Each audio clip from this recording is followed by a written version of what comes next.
Hello learners and welcome to the channel. आज के इस वीडियो में हम एक लीडिंग केस लॉ के बारे में बात करने जा रहे हैं जिसका नाम है शंकरी प्रसाद बनाम भारत संघ AIR 1951 सुप्रीम कोर्ट। याचिकाकर्ता है शंकरी प्रसाद सिंहदेव। वाद है पहले बिहार राज्य से और उसके बाद बहुत सारी याचिकाएं समान विषय को लेते हुए सुप्रीम कोर्ट तक पहुंची तो ये वाद बना शंकरी प्रसाद बनाम भारत संघ। ये केस जो है 1951 में 5 अक्टूबर को डिसाइड किया गया। 5 जजेस के बेंच के द्वारा डिसाइड किया गया जिनके नाम है justice M Patanjali Sastri, justice Hiralal J Kania, justice BK Mukherjee, justice Sudhir Ranjan Das और जस्टिस चंद्रशेखर अय्यर, जिसमें जस्टिस HJ कन्या मुख्य न्यायाधीश थे।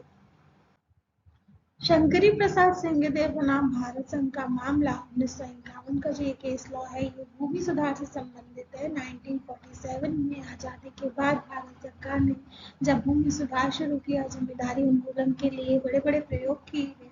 बड़े बड़े जमींदारों की जमीन दी जा रही थी, अन्य लोगों को ये दी जा रही थी, सरकारी कामों में लगाई जा रही थी। तो ये सरकार जो है लोगों की जमीन अधिग्रहित कर रही थी, जिससे काफी सारे बड़े बड़े जमींदार सरकार के इस कृत्य से क्षुब्ध थे। इस कृत्य को भूमि सुधार हालांकि नाम दिया गया था और इसी परिप्रेक्ष्य में संविधान का पहला संशोधन 1951 में किया गया, जिसके द्वारा 2 नए अनुच्छेद इसमें जोड़े गए, 31A और 31B, और एक अनुसूची 9वीं अनुसूची भी जोड़ी गई। ये जो केस है ये आर्टिकल 32 के तहत सुप्रीम कोर्ट में लाया गया और इस संविधान संशोधन को चुनौती देते हुए शंकरी प्रसाद ने मौलिक अधिकारों की श्रेष्ठता के आधार पर प्रश्न किया। उनकी क्या स्थिति है, क्या भारतीय संविधान के अनुच्छेद 368 के तहत किए जाने वाले संशोधन इसी संशोधन के अंतर्गत आते हैं या नहीं। इस प्रकार से महत्वपूर्ण प्रश्न इस वाद में उठाए गए।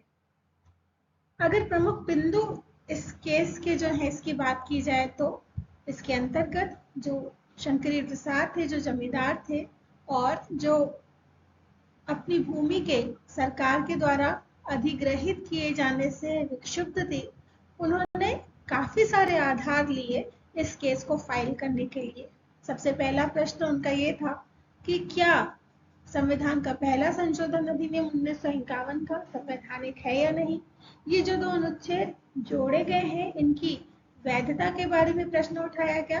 भारतीय संविधान के अनुच्छेद 368, 379, 392 के तहत संसद की अनंतिम संशोधन की शक्ति का भी इस केस लॉ में डिटेल एनालिसिस किया गया। इस संशोधन की अगर हम बात करें तो ये अनंतिम संसद के द्वारा 1951 में पास किया गया था। इसमें काफी सारे और आर्टिकल्स में भी अमेंडमेंट किया गया। इस संशोधन अधिनियम के माध्यम से संपत्ति अधिग्रहण की व्यवस्था की गई थी और ये कहा गया कि इससे कानून की रक्षा हो सकेगी। भूमि सुधार और इसमें शामिल अन्य कानूनों को भी न्यायिक समीक्षा से बचने के लिए 9वीं अनुसूची में जोड़ दिया गया।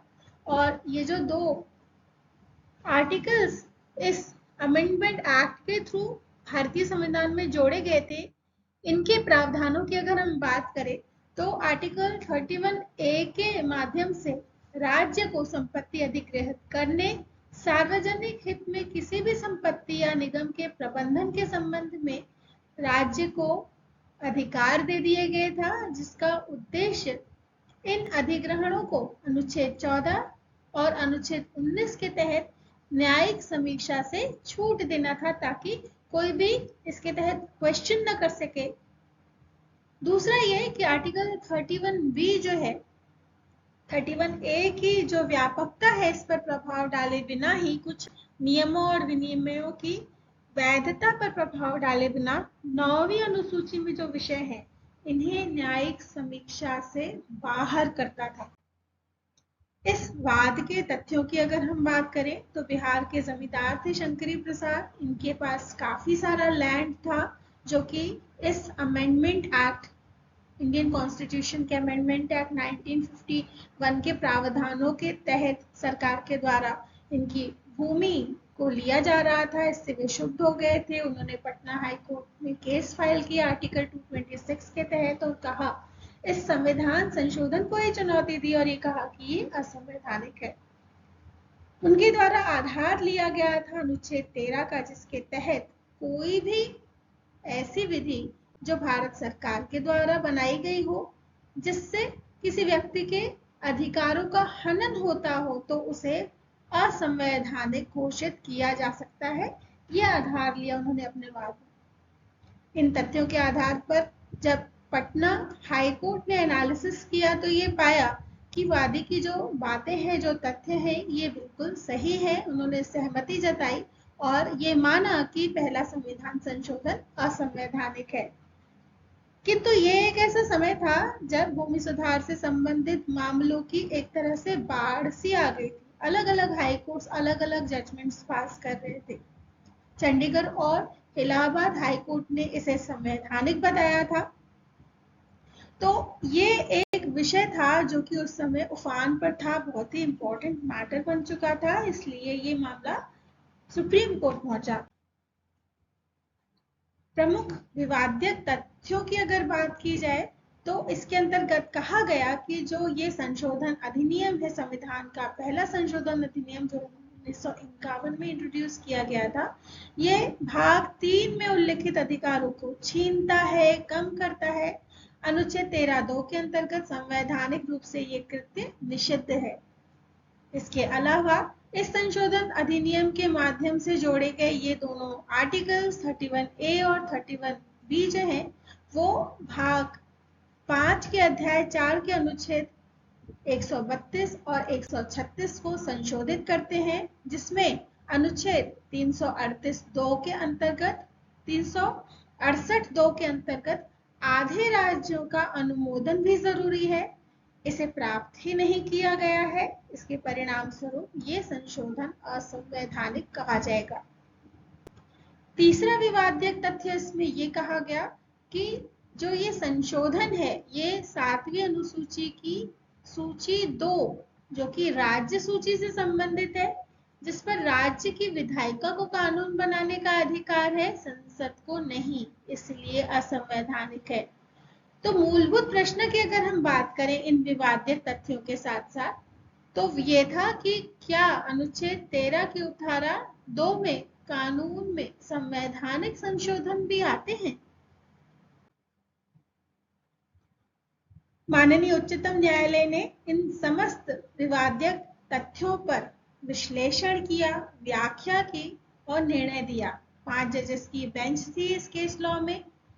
उन्होंने ये कहा कि जो ये संशोधन विधि बनाई गई है, ये विधि ही नहीं है, ये संविधान का संशोधन ही है, जो कि अनुच्छेद 368 के तहत होता है, इसलिए ये संशोधन वैधानिक है, संवैधानिक है। इस 5 जजेस की संवैधानिक पीठ ने सभी तर्कों पर सर्वसम्मति से ये कहा कि हालांकि विधि के अंतर्गत साधारण रूप से अगर हम बात करें तो संवैधानिक विधि समाहित होती है, परंतु जो सामान्य कानून होते हैं जो कि विधायी शक्ति के अंतर्गत बनाए जाते हैं एवं जो संवैधानिक कानून होते हैं जिसे संवैधानिक शक्तियों का प्रयोग करके बनाया जाता है, इन दोनों के बीच एक स्पष्ट विभाजक रेखा है।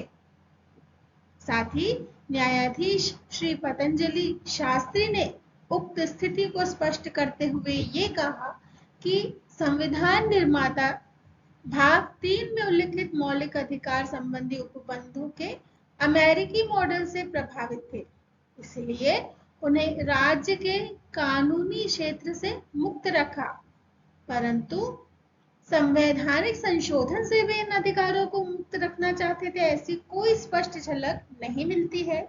इस प्रकार ये जो भूमि सुधार लाए गए हैं, ये सभी वैध हैं, उचित हैं और संशोधन के सभी प्रावधानों को इन तर्कों के आधार पर इस वाद में उचित ठहराया गया।